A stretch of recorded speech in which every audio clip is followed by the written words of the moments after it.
तो आज हम पढ़ेंगे क्लास 10 के एसएसटी के चैप्टर नंबर 4 एग्रीकल्चर को। सबसे पहली बात, एग्रीकल्चर क्या होता है। तो जीवन जीने के लिए हमें किस चीज़ की ज़रूरत है? खाने की। अभी खाना कहाँ से आता है? खेतों से। और खेती करना और खेती उगाना, इसी को हम लोग कहते हैं agriculture. Agriculture is the backbone of Indian economy, यानी कि यह हमारे देश की इकोनॉमी की बैकबोन है। इकोनॉमी का मतलब होता है जिसकी वजह से हमारा देश चलता है, कि हमारे देश की कितनी इकोनॉमी है, और उसकी बैकबोन है, रीढ़ की हड्डी है agriculture. It is a primary activity and produces most of the food we consume, यानी कि यह हमारे देश की सबसे पहले कर जाने वाली एक्टिविटी है जिसकी वजह से फूड प्रोड्यूस होता है और हम लोग जीवित हैं। 2/3 population engaged in agriculture provides employment and livelihood, यानी कि हमारे देश की 2/3 जो पॉपुलेशन है वो सिर्फ और सिर्फ एग्रीकल्चर पे डिपेंड है, वो सिर्फ एग्रीकल्चर करती है, और ये एम्प्लॉयमेंट का एक बहुत बड़ा सोर्स है और जीवन जीने का। Agricultural products exported on foreign exchange, यानी कि जो हमारे देश की खेती है हम उसको विदेशों में बेचते हैं, जिसकी वजह से उनके देश का पैसा हमारे देश में आता है। जैसे मान लो हमने चावल को उगाया, हमने बहुत अच्छे अच्छे चावल को उगाया और बहुत ज़्यादा मात्रा में उगाया। अब हमारे देश की पूर्ति हो गई। अब जो एक्स्ट्रा चावल बचा हम उसको बेचेंगे कहाँ पर? फॉरेन में, जैसे यूएसए में बेच दिए। अब वहाँ का जो डॉलर है वो हमें मिल गया, तो ये हो गया हमारा foreign exchange. Produces raw material for our country, और एग्रीकल्चर हमारे देश के लिए जो ज़रूरत होती है, जैसे कॉटन हो गया, अलग अलग चीज़ें हो गई, रॉ मटेरियल भी जो है वो प्रोड्यूस करती है। अब देखिए, फार्मिंग की 2 टाइप्स होती हैं। सबसे पहला टाइप है सब्सिस्टेंस फार्मिंग, सेकंड है आपका कमर्शियल फार्मिंग। अब इस वाले फार्मिंग में 2 टाइप्स होती है, एक है प्रिमिटिव, एक है इंटेंसिव। सबसे पहले शुरुआत करते हैं आपके प्रिमिटिव से। Practised on small patches of land, यानी कि ये जो खेती है वो आपकी बहुत छोटे लैंड पे करी जाती है। ये ज़्यादा लोगों के लिए नहीं होती, ये सिर्फ और सिर्फ या तो बंदा अपने खाने पीने के लिए उगा लेता है, या तो हो सकता है कि लोकल मार्केट में उसको बेचने के लिए उगा ले, जो उसके आसपास की थोड़ा बहुत मतलब 10-20 रुपये कमा लेगा। इसके लिए जो है वो इस खेती को करता है, जो कि होती है आपके primitive farming. Primitive tools are use like dao, hoe, digging sticks. इसके अंदर ज़्यादा बड़े बड़े उपकरणों का यूज़ नहीं होता, सिंपल आपके कुल्हाड़ी वुलाड़ी और जो हथौड़ा होता है, फावड़ा होता है, उन्हीं का यूज़ किया जाता है, जो एक इंसान आराम से यूज़ कर सकता है। Farmer and family produces cereals for themself for the local markets, यानी कि इस खेती के अंदर इंसान अपने खाने के लिए, अपनी फैमिली के खाने के लिए, या फिर लोकल मार्केट में 50-100 रुपये कमाने के लिए जो है वो इस खेती को कर सकता है। Depend upon monsoon, natural fertility of soil and suitability of other environmental condition. ये आपके मानसून, नेचुरल की मतलब वहाँ पे क्या उग सकता है, वहाँ की सॉइल कैसी है और इन्वायरमेंटल कंडीशन कैसी है, उस हिसाब से वो जो है अपना अपना खाना उगाते हैं। जैसे समर का मौसम आए तो उसमें कुछ अलग उगा लेंगे, जब चावल का मौसम आए उसमें चावल उगा लेंगे। इस टाइप की बातें जो है वो बताई गई हैं। It is also called slash and burn agriculture, यानी कि ये जो आपकी फार्मिंग है प्रिमिटिव वाली, इसको हम लोग स्लैश एंड बर्न एग्रीकल्चर भी कहते हैं। कैसे? ये लोग क्या करते हैं, एक जैसे मान लो फॉरेस्ट होता है, उसके अंदर से थोड़ा सा यहाँ पे भाग ले लेंगे उस फॉरेस्ट का, वहाँ पे जितने पेड़ होंगे उन सबको जला देंगे। जलाने के बाद वो जो थोड़े से लैंड पर एशिश होती है, उसकी वजह से वहाँ की जो फर्टिलिटी है वो बहुत बढ़ जाती है। वहाँ पे अच्छे से और जल्दी जो है वो उनका फूड उग जाता है, वहाँ की न्यूट्रिएंट्स जो है वो ज़्यादा अच्छे हो जाते हैं, इसलिए वो जो है वो इस टाइप की खेती को यूज़ करते हैं। बट ये लॉन्ग टर्म के लिए बिल्कुल अच्छी नहीं होती। अलग अलग प्लेसेस में इनको अलग अलग नाम दिया जाता है। जैसे यहाँ पे नॉर्थ एंड ईस्टर्न इंडिया के अंदर झूमिंग कहा जाता है, डीपा कहा जाता है Bastar and Andaman and Nicobar island पे, मिल्पा कहा जाता है मैक्सिको एंड सेंट्रल अमेरिका में, रोका कहा जाता है ब्राज़ील में, रे कहा जाता है वियतनाम में, मैसोल कहा जाता है सेंट्रल अफ्रीका में, लद्दाख कहा जाता है इंडोनेशिया में। इसका सेकंड टाइप है इंटेंसिव। उसके अंदर आपका क्या होता है, the type of farming is practised in area of high population pressure on land. It is labour intensive farming where high dose of biochemical inputs and irrigation are used for obtaining high production. यानी कि ये जो intensive farming है, इसके अंदर एक बहुत बड़ा लैंड नहीं होता, एक बहुत बड़े लैंड में एक छोटा सा पार्ट होता है। यहाँ पे लोग बहुत सारे होते हैं, लेकिन यहाँ पे लोग बहुत सारे हैं, ज़मीन बहुत कम है, तो उस छोटे से लैंड में खाना उगाना पड़ेगा। अब उस छोटे से लैंड में मैं चाहता हूँ कि मुझे 100-200 किलो खाना मिल जाए, 500 किलो खाना मिल जाए। अब उसके लिए वो वहाँ पे बायोकेमिकल्स का यूज़ करते हैं, वहाँ पे इरिगेशन बहुत हाई मात्रा में करते हैं, और हाई प्रोडक्शन के लिए वो अलग अलग चीज़ों का, जो केमिकल चीज़ें होती हैं उनका यूज़ करते हैं, कि इतनी सी जगह में बहुत ज़्यादा खाना उग जाए। क्योंकि अगर नेचुरली उगाना चाहेंगे तो इतनी सी जगह में अगर 10 किलो उगना होगा तो 10 ही किलो उगेगा, लेकिन अगर इस जगह में आपको 100 किलो उगाना हो 10 किलो की जगह, तो केमिकल्स और अलग अलग चीज़ों का जो है वो यूज़ करना पड़ेगा। इसी को कहते हैं इंटेंसिव सब्सटेंस जो है वो फार्मिंग। अब आते हैं आपके कमर्शियल फार्मिंग पे। ये लार्ज स्केल पे करी जाती है। Use high dose of modern inputs, यानी कि इसके अंदर नई नई उपकरणों का यूज़ किया जाता है। HYV सीड्स का यूज़ किया जाता है, जो हाई यील्डिंग वैरायटी वाली सीड्स होती है, यानी कि जो बहुत उर्वरकता वाली सीड होती हैं, जल्दी उग जाती हैं। क्रॉप्स ग्रोन फॉर एक्सपोर्ट, यानी कि इसमें आपकी जो क्रॉप्स है, खेती है, उसको बेचने के लिए विदेशों में उसके लिए उगाया जाता है। Capital intensive with most of the work done by machine, यानी कि इस खेती के अंदर हम लोग मशीन का ज़्यादा यूज़ करते हैं। Practice in sparsely populated area, यानी कि ये आपके जहाँ पे कम पॉपुलेशन होती है, जैसे मान लो जैसे एक बहुत बड़ा गांव, जैसे आप अपने गांव जाते होगे, वहाँ पे देखते होगे ना बहुत खेती है, लोग कम रहते हैं। शहरों में जाओ भाई, हर गली में एक एक घर है चिपके चिपके। तो वही चीज़ है, जहाँ पे बहुत ज़्यादा लैंड होती है, ये वहाँ पर खेती जो है वो कमर्शियल वाली की जाती है। Plantation farming types of commercial farming है ये भी। Single crop grown on a very large scale, यानी कि इसके अंदर एक, जैसे मान लो राइस है, राइस को बहुत बड़ी मात्रा में उगाया जाता है। अगर इतना बड़ा खेत होगा तो ये पूरे खेत में सिर्फ राइस उगाई जाएगी। इसको कहते हैं हम लोग plantation farming. Requires huge capital and investment, यानी कि इसके अंदर ज़्यादा इन्वेस्टमेंट लगती है, क्योंकि ज़्यादा बड़ी खेती है तो ज़्यादा इन्वेस्टमेंट लगेगी। चीप स्किल्ड लेबर नीड है, यानी कि सस्ते और स्किल्ड लेबर की नीड होती है, क्योंकि अगर सस्ते लेबर होंगे तो ही जो है उनका फ़ायदा मुनाफा निकल पाएगा। Cover large tract of land using capital intensive input with the help of migrant labour, यानी कि ऊपर जो लिखा वही चीज़ यहाँ पे समझाई गई है कि ज़्यादा लैंड की ज़रूरत पड़ती है, लेबर्स की ज़रूरत पड़ती है, कैपिटल इनपुट ज़्यादा लगता है, वही चीज़ यहाँ पे बताई गई है। बेसिकली आपको इतना याद रखना है कि प्रिमिटिव का मतलब है, सब्सिस्टेंस फार्मिंग का मतलब है जो अपने लिए या फिर अपने आसपास लोकल मार्केट में कुछ बेचने बाचने के लिए उगाई जाए, उसको हम लोग कहते हैं सब्सिस्टेंस फार्मिंग। कमर्शियल फार्मिंग का मतलब है जो बाहर एक्सपोर्ट करने के लिए या फिर बड़ी बड़ी मंडियों में भेजने के लिए ज़्यादा पॉपुलेशन के लिए जो उगाई जाती है, उसको हम लोग कहते हैं कमर्शियल फार्मिंग। अब आते हैं आपके क्रॉपिंग सीजन इन इंडिया पे, यानी कि इंडिया के अंदर कितने टाइप की क्रॉपिंग सीजन है। सबसे पहला है रबी, दूसरा खरीफ, तीसरा आपका जायद। रबी क्रॉप होती है जो कि अक्टूबर से लेकर दिसंबर में उगाई जाती है और काटी जाती है आपके अप्रैल से लेकर के जून में। एग्जाम्पल है wheat, barley, peas, gram and mustard. Kharif crop वो क्रॉप होती है जो मई से लेकर के जुलाई में उगाई जाती है और काटी जाती है सितंबर से लेकर के अक्टूबर में। एग्जाम्पल पैडी में jowar, bajra, toor, arhar, moong, urad, cotton, jute, groundnut and soybean. Zaid crop वो क्रॉप होती है जो जल्दी काट ली जाती है और जल्दी उग जाती है, मतलब सीजन के हिसाब से जो है खवा खत्म हो जाती है। ये समर मंथ के अंदर उगाई जाती है। वाटरमेलन है जो कि आपको सीजन के हिसाब से मिलता है। मस्क मेलन है, कुकुम्बर है, वेजिटेबल है और फूडर क्रॉप है, यानी कि जो चारे के लिए ज़रूरत पड़ती है गाय वाय के, वो जो है वो इसी टाइम पे उगता है। मेजर क्रॉप, यानी कि जो हमारे देश के अंदर सबसे ज़्यादा क्रॉप उगाई जाती है और सबसे ज़्यादा खाई जाती है, उसको हम लोग कहते हैं मेजर क्रॉप। अब यहाँ पे इसका सबसे पहला एग्जांपल है राइस, यानी कि हमारे देश के अंदर जो राइस उगती है वो सबसे ज़्यादा खाई जाती है इंडिया में। Staple food crop for majority people in India, यानी कि इंडिया में सबसे ज़्यादा लोग यूज़ करते हैं। Second largest producer after China, China के बाद सबसे ज़्यादा प्रोड्यूस करने वाला देश हमारा ही है राइस का। इसको उगाने के लिए 25 डिग्री सेल्सियस चाहिए कम से कम। हाई ह्यूमिडिटी और रेनफॉल 100 सेंटीमीटर के अबव ही होना चाहिए, एक ये रेंज होती है रेनफॉल की, और नमी ज़्यादा होनी चाहिए उस एरिया में। जहाँ पर रेन होगी वहीं पर ये उगेगा। डिस्ट्रीब्यूशन ये कहाँ कहाँ पर उगते हैं, northern eastern part, coastal area और डेलेटिक रीजन में ये जो है वो उगते हैं। अब आते हैं आपके गेहूं पे, जो कि आपकी वीट, रबी की crop. Main fruit crop in northern and northern western part of India, यानी कि नॉर्थ के और northern western part of India का मेन क्रॉप है, मेन खेती है। रिक्वायर्स कूल ग्रोइंग सीजन, यानी कि एकदम ठंडी ग्रोइंग सीजन चाहिए इसको उगने के लिए। ब्राइट सनशाइन चाहिए, एकदम अच्छी सनशाइन चाहिए at the time of ripening, यानी कि जब राइपनिंग कर रहे हो, उखाड़ रहे हो, उस टाइम पे अच्छी सनशाइन होनी चाहिए। Requires 50 to 75 centimetre rainfall evenly distributed over growing season, यानी कि 50 से 75 सेंटीमीटर रेनफॉल हो तो ये अच्छे से उग जाता है। इसको चावल के लिए ज़्यादा पानी नहीं चाहिए होता। 2 इम्पॉर्टेंट वीट ग्रोइंग जोन्स, यानी कि 2 सबसे इंपॉर्टेंट जोन है जहाँ पर वीट उगाई जाती है। एक है Ganga Satluj plain in north and west, black soil region of the Deccan. Second है आपका पल्स, जो कि एक खरीफ क्रॉप है, यानी कि दाल। India is the largest consumer and producer, और इंडिया इसको सबसे ज़्यादा भोगने वाला और बेचने वाला दोनों जो है, मतलब प्रोड्यूस करने वाला, उगाने वाला जो है कंज्यूमर है। Major source of protein in veg diet, यानी कि वेज डाइट के अंदर सबसे मेजर प्रोटीन माना जाता है दाल को। Being leguminous crop help restore soil fertility by fixing nitrogen from air expect arhar, यानी कि जो आपकी फली की खेती है वो आपकी नाइट्रोजन एयर को जो है वो स्टोर करती है सॉइल फर्टिलिटी में, एक्सेप्ट यानी कि अरहर की दाल को सिर्फ छोड़ करके।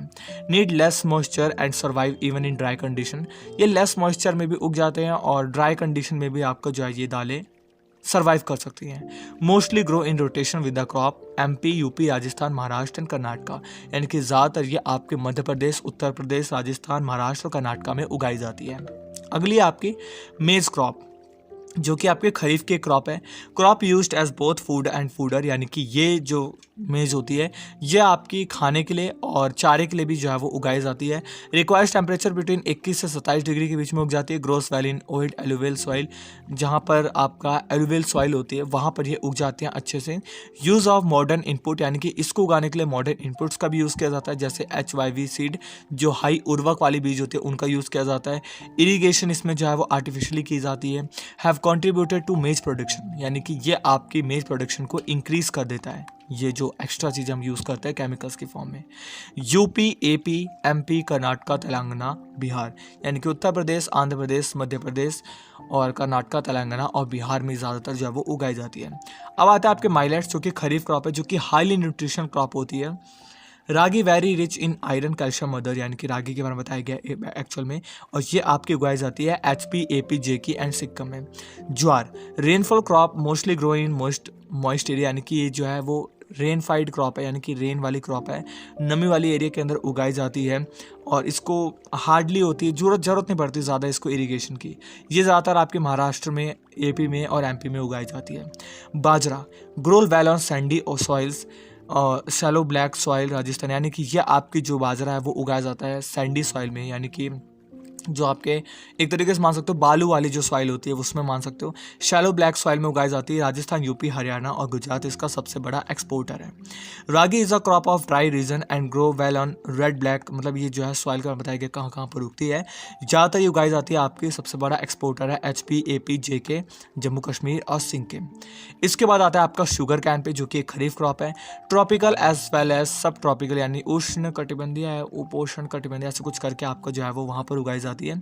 Grow well in hot and humid climate, यानी कि 21 से 27 डिग्री में ये उग जाती है। रिक्वायर्स रेनफॉल 75 से 100 degree.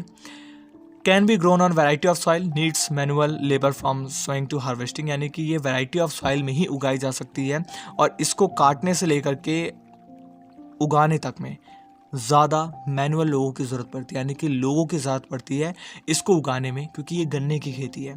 India second largest producer after Brazil, यानी कि ब्राज़ील के बाद जो हमारा इंडिया है वो सेकंड लार्जेस्ट प्रोड्यूसर है किसका? गन्ने का। Main source of sugar cane, gur, khandsari, जो है खंड, क्या इसका नाम भूल रहा हूँ मैं, अच्छे से नहीं बोल पा रहा, सॉरी। ये यूपी, AP, तेलंगाना, बिहार, पंजाब, हरियाणा के अंदर जो है वो बेसिकली उगाई जाती है। इसके बाद है आपकी कॉफ़ी। कॉफ़ी एक खरीफ क्रॉप है, जो कि India, coffee is non in the world for its good quality, यानी कि इंडिया जो है वो अपनी कॉफ़ी के लिए जाना जाता है कि वहाँ पर सबसे अच्छी कॉफ़ी उगाई जाती है। अरेबिका वैरायटी की कॉफ़ी सिर्फ हमारे देश के अंदर उगाई जाती है, जो कि बॉट कर जाती है यमन से, ठीक है, मतलब उसकी seed weed. The variety is in great demand all over the world, जिसकी डिमांड बहुत ज़्यादा है ऑल ओवर वर्ल्ड के अंदर। Initially it's cultivation was introduce in the Baba Budan hills and even today it's cultivation, यानी कि कल्टिवेशन का मतलब है इसकी खेती बाबा बुदन हिल्स के अंदर और नीलगिरी, कर्नाटका, केरला, तमिलनाडु के अंदर जो है वो ज़्यादातर होती है। टी खरीफ क्रॉप है। T cultivation example of plantation agriculture, यानी कि एक प्लांटेशन एग्रीकल्चर का पार्ट है। ये हमारे देश के लिए भी मतलब जो है एक तरीके से ब्रिटिश ने हमारे देश के अंदर लेकर आए थे और ये हम जो है अपने नाश्ते में यूज़ करते हैं। बेवरेज क्रॉप है एक तरीके से।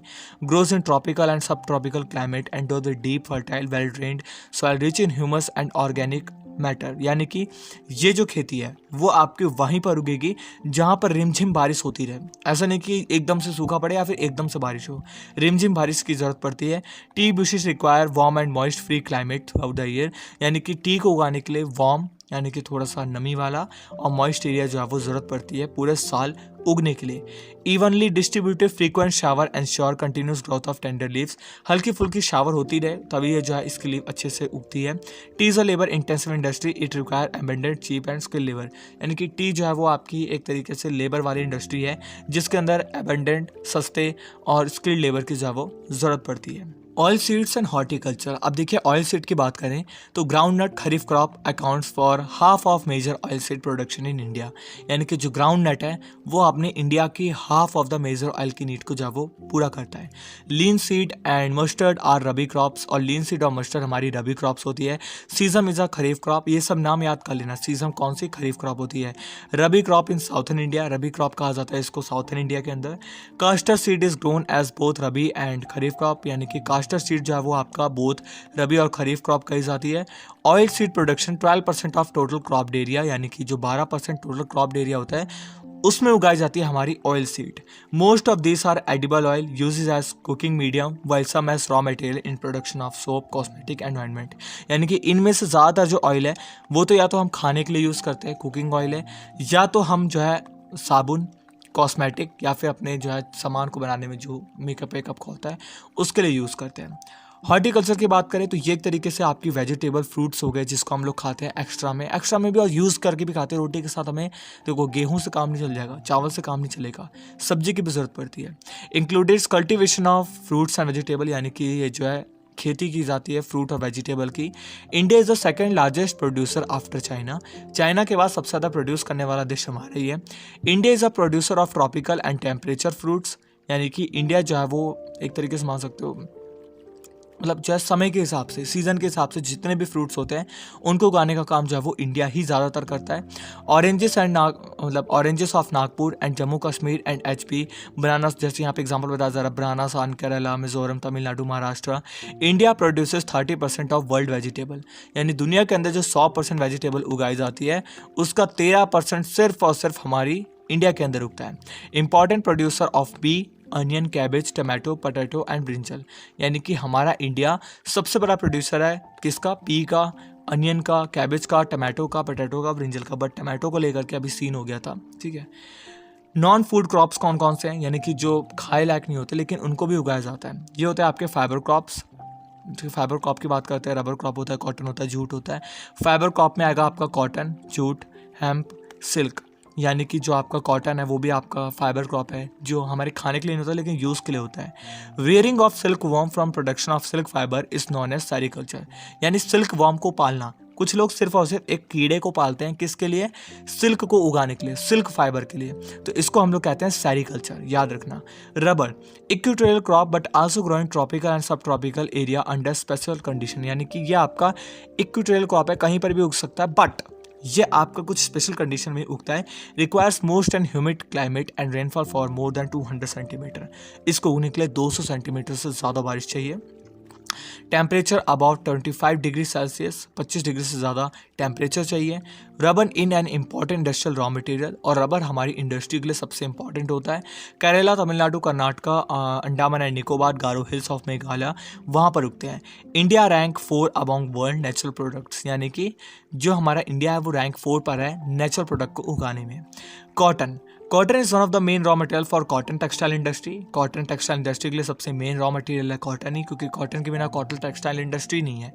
Grow well in dryer part of the black cotton soil, यानी कि यह आपका जो है वो सूखे पार्ट में ब्लैक कॉटन सॉइल की जगह जैसे डेक्कन प्लेट्यू है वहाँ पर उगाया जाता है। Requires high temperature, light rainfall और इरीगेशन, यानी कि ये जो हाई टेम्परेचर में उगाया जाता है, कम रेनफॉल हो और ना के बराबर हो तो ही चल जाएगा। 210 Frost free day, bright sunshine, ये जो है इसके बारे में बताया गया है कि किस कंडीशन में उगाया जाता है। Requires 6 to 8 month to mature, यानी कि 6 से 8 महीने लगता है मैच्योर होने में। पंजाब, हरियाणा, यूपी, एमपी, तेलंगाना, तमिलनाडु, कर्नाटका में जो है वो उगाया जाता है। जूट की बात करें, ये आपका एक गोल्डन फाइबर कहा जाता है। Grow well on drained fertile soil in the flood plains where soil are renewed every year, यानी कि ये आपका सूखे वाली जो जगह होती है वहाँ पर उगाया जाता है और हर साल इसको जो है वो रीन्यूड करा जाता है। High temperature required during time of growth, यानी कि इसको उगने के टाइम पे बरसात कम, ठंडी नहीं, हाई टेम्परेचर होना चाहिए। Due to high cost, jute is losing market to synthetic fibre and packaging material particularly nylon, यानी कि इसकी हाईली कॉस्ट की वजह से हमने जो है इसको चेंज करके नाइलॉन का यूज़ करना शुरू कर दिया, जो कि एक सिंथेटिक फाइबर है। बट एक्चुअल में सबसे ज़्यादा फायदेमंद जूट ही होता है, बट बहुत ज़्यादा कॉस्टली होता है, तो कौन लेगा यार। Used in making gunny bags, यानी कि बोरी बनाने में काम आता है। Mats, ropes, yarn, carpets and other artefacts, ठीक है। वेस्ट बंगाल, बिहार, आसाम, उड़ीसा, मेघालय इसके सबसे बड़े प्रोड्यूसर हैं। अब बात करते हैं institutional and technical reform to help farmer, यानी कि हमारी सरकार ने क्या क्या ऐसी टेक्निकल फॉर्म निकाली है फार्मर की हेल्प करने के लिए। सबसे पहला, टीवी में, रेडियो में आप सुनते हो, आकाशवाणी आज आपको खेती के बारे में बताएगी। अगर आपको खेती करनी है तो उसके लिए आप ये जो रेडियो में आता है उसके लिए आपने गांव में जाओगे तो सुनोगे आप।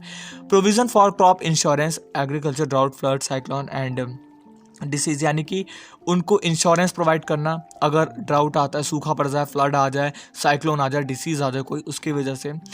एस्टैब्लिशमेंट ऑफ ग्रामीण बैंक, यानी कि ग्रामीण बैंक का जो है इस्टेब्लिश करना, कोऑपरेटिव सोसाइटी बनाना और लोन प्रोवाइड करना लो इंटरेस्ट पे, ये काम है सरकार का, जो कि मदद कर रही है सरकार सबकी। Interest of farmer collection and consideration of land holding to make them viable, cooperation with farmer and abolition of zamindari system, यानी कि जमींदारी सिस्टम को ख़त्म करके फार्मर के हक में और फार्मर को ही लैंड प्रोवाइड करना। कुछ ऐसा कंडीशन निकालना कि फार्मर को लैंड प्रोवाइड हो, वो अपनी लैंड पे फार्म करे और ज़मींदारी सिस्टम को ख़त्म किया जाए कि यार दूसरे की ज़मीन पे उगा रहा है और उसका कुछ फ़ायदा उसको जो है वो नहीं मिल रहा। KCC and PAIS scheme are introduce for by government for benefit of farmer, यानी कि केसीसी और पायस जो स्कीम है उसको इंट्रोड्यूस करा गया फार्मर के बेनिफिट के लिए। केसीसी का मतलब है किसान क्रेडिट कार्ड, पायस का मतलब है personal accident insurance scheme against, ठीक है। Green revolution based on use packaging technology, white revolution were some strategies to improve Indian agriculture. Green revolution आपकी पैकेजिंग टेक्नोलॉजी को बदलने के लिए थी और वाइट रेवोल्यूशन थी कि हमारी इंडियन एग्रीकल्चर की स्ट्रैटेजी को चेंज किया जाए, जैसे कि आजकल हम लोग जो है वो नेचुरल चीज़ों का ज़्यादा यूज़ कर रहे हैं।